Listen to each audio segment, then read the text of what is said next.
Ayer un nuevo derrumbe, podría haber sido una tragedia, ocurrió en el barrio porteño de Palermo. Y uno se pregunta cuántas obras más van a tener este tipo de desenlaces. En algunos casos son fatales, en otros casos ponen en peligro la vida no solamente de los obreros, sino de todos los vecinos. Para hablar de este tema hemos invitado al doctor Andrés Eliseche, que es defensor adjunto del pueblo de la ciudad de Buenos Aires. Bienvenido, doctor, ¿cómo le va? Buen día. Buen día, gracias por acompañarnos. Bueno, yo estaba viendo un recuento, por ejemplo, que decía Tiempo Argentino, el gimnasio de Urquiza, el entrepiso de Beara, que se cobró la vida de 2 chicas, la grúa famosa que cae en Cañitas, el hecho de ayer. Pero también me acordaba y decíamos con Pedro, en el mes de julio, y un transeúnte casi se muere de un infarto, se derrumba una pared en Viamonte y Esmeralda. Todavía está con un nylon negro y en manos de la justicia, esa obra de remodelación. ¿Cuántos hechos más tenemos que ver o ser testigos nosotros para decir, bueno, aquí hay algo que está fallando? Claro, y nosotros lo que estamos observando de la Defensoría del Pueblo, que hay 2 falencias. Por un lado es el tema en el trámite de habilitación, como fue en el caso Beara, que un mes antes de habilitarse había un dictamen de la directora de habilitaciones recomendando la no habilitación del lugar por la cantidad de infracciones, porque funcionaba como discoteca y no tenía la habilitación correspondiente. Sin perjuicio de eso, se da la habilitación y al año sucede la tragedia. Entonces tenemos una parte importante que es el trámite de habilitación en el poder de policía que ejerce el gobierno de la Ciudad de Buenos Aires. Hoy están imputados por estragos dolosos los funcionarios del gobierno de la ciudad, el mismo delito que se le imputa a Chabán. Y el caso del gimnasio de Villa del Parque, es de Villa Urquiza, perdón, es un problema de contralor. La UOCRA fue concretamente en junio e informó que ese lugar tenía un peligro de derrumbe.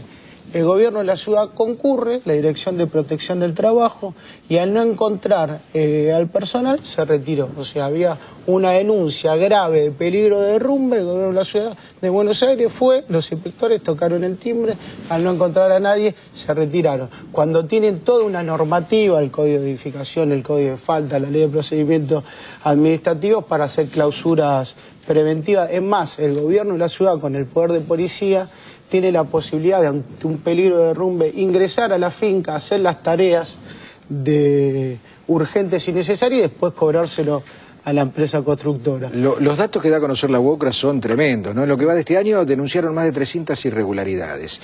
Me hace acordar el título de la película El día que vivimos en peligro. Uno vive en peligro en la ciudad de Buenos Aires porque no es el primer caso que se registra en la ciudad.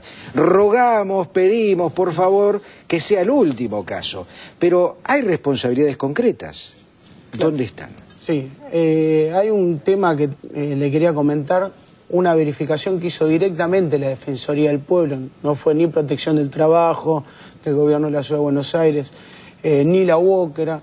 Hay centros programáticos de salud que atienden a chicos con problemas de adicciones.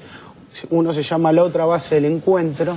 En junio de 2010 fue la Defensoría y le informó al ministro Lemus que había un peligro de derrumbe, que estaba una situación de peligro de la vida, los chicos están siendo atendidos en ese lugar. No nos contestaron y en septiembre se derrumba el cielo raso. Por un milagro no hubo muertos ni heridos, como no hubo muertos ni heridos no tuvo una repercusión, claro. Pero fue gravísimo y nosotros le habíamos dicho, se va a derrumbar este techo.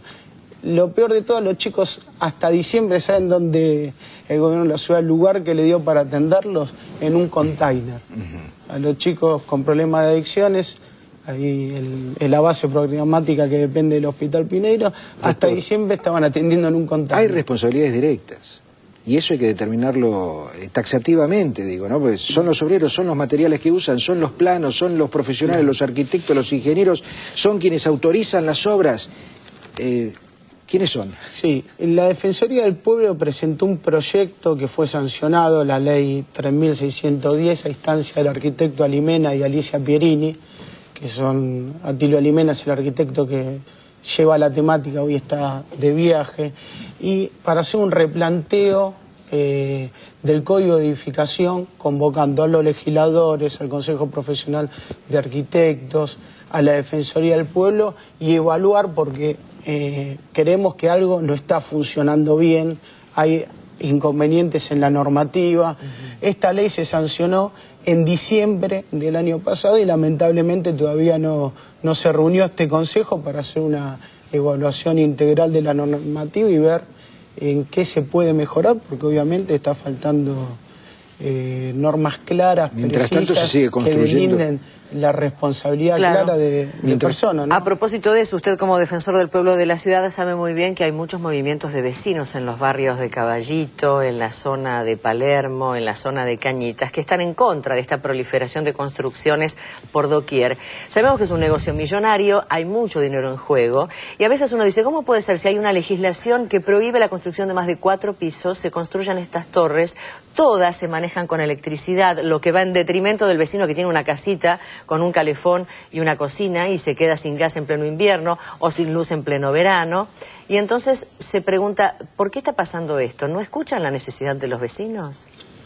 Y bueno, eso es un tema que hay que discutirlo profundamente, y es verdad que cuando hay más demandas de servicios públicos, eso trae una consecuencia grave para los vecinos que están viviendo en una zona. O sea, hoy se construyen edificios donde tienen, por ejemplo, pileta de natación, eso demanda una terrible necesidad de energía, de agua. O en una propiedad donde antes vivían 4 personas con 2 inodoros, ahora se levanta un rascacielos donde viven 400 personas con un montón de servicios.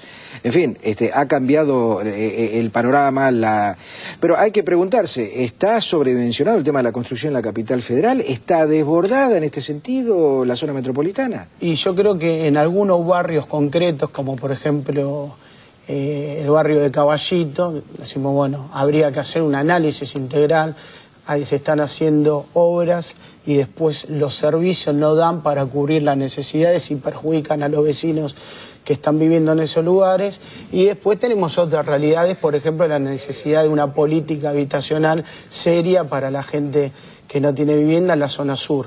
Entonces, decimos, por ahí no es el mismo caso, hay que analizarlo barrio por barrio, ver las necesidades, porque también es verdad que hay una necesidad habitacional, hay mucha gente en situación de calle, y nosotros también de la Defensoría estamos exigiendo que se ejecute el presupuesto del IBC, que se le dé la vivienda a la gente que hoy en este momento lo necesita, pero bueno, a contracara hay barrios que hay una sobredimensión, una sobredemanda de servicios que repercute negativamente sobre los vecinos que están viviendo. Mi última pregunta, doctor, y antes de despedirnos, la Agencia de Control porteña, la integra gente que ganó ese lugar por concurso, es decir, usted me puede decir, yo tengo 1.500 inspectores, me sobran, pero ¿tienen la idoneidad para fiscalizar estas obras?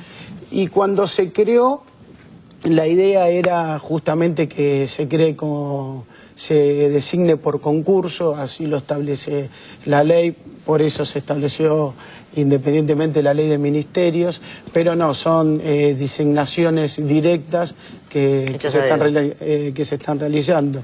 En Beara, por ejemplo, lo que pasó con el titular de la agencia gubernamental era que en el medio de las tareas de salvamento, el titular de la agencia se fue a una reunión de la comisión directiva de Boca, y bueno, el jefe de gobierno decidió reemplazo, ¿no? Le solicitó la renuncia. Uno por uno de los motivos era este, ¿no? Doctor Eliseche, le agradecemos mucho la visita, será hasta la próxima, ojalá que se encuentren soluciones para poner a resguardo la salud de los vecinos, la salud de los trabajadores que desarrollan su actividad justamente en este rubro. Bueno, muchas gracias, y la Defensoría del Pueblo está a la disposición de los vecinos. Gracias, doctor. Muchas gracias, hasta la próxima.